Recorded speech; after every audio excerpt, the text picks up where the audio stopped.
Halo rekan-rekan aparatur sipil negara di seluruh Indonesia. Pernah nggak sih kita merasa kalau cara kerja kita yang sekarang ini sebetulnya bisa jauh lebih baik lagi?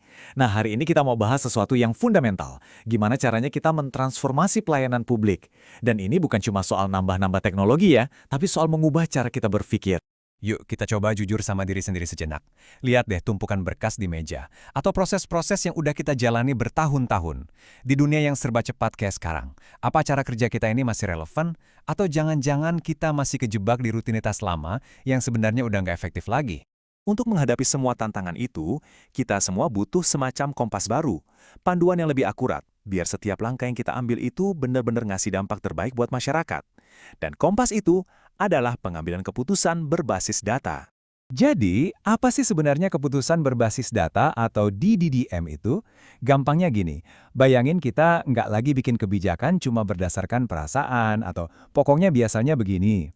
Tapi sebaliknya, kita pakai fakta, kita pakai angka, pakai bukti nyata sebagai dasar dari setiap langkah. Tujuannya simpel kok, yaitu memastikan setiap rupiah anggaran dan setiap jam kerja kita itu hasilnya maksimal buat masyarakat.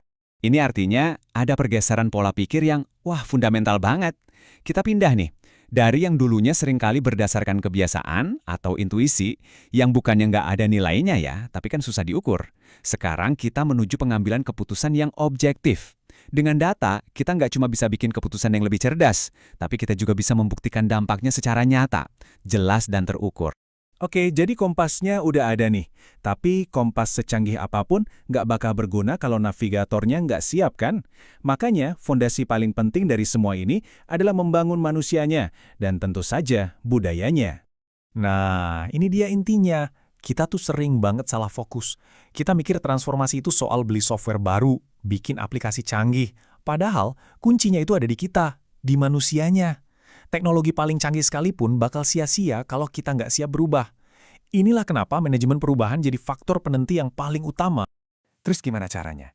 Ada 3 langkah sederhana yang bisa kita lakukan. Pertama, komunikasikan visi.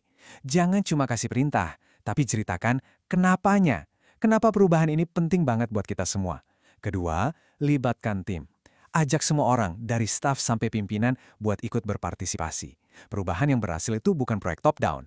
Dan yang ketiga, rayakan kemajuan kecil. Sekecil apapun progresnya, kasih apresiasi. Ini penting buat menjaga semangat tim tetap membangun.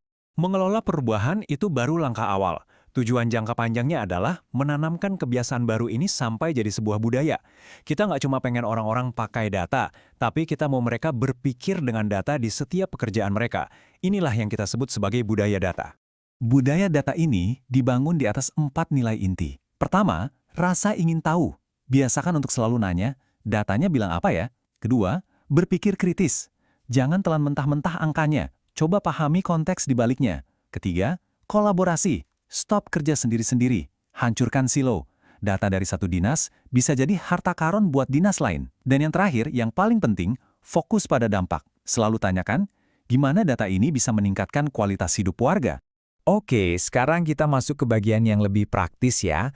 Untuk mewujudkan budaya dan manajemen perubahan tadi, kita butuh 2 hal yang konkret, keterampilan yang pas dan anggaran yang mendukung. Anggap aja transformasi ini kayak perjalanan panjang.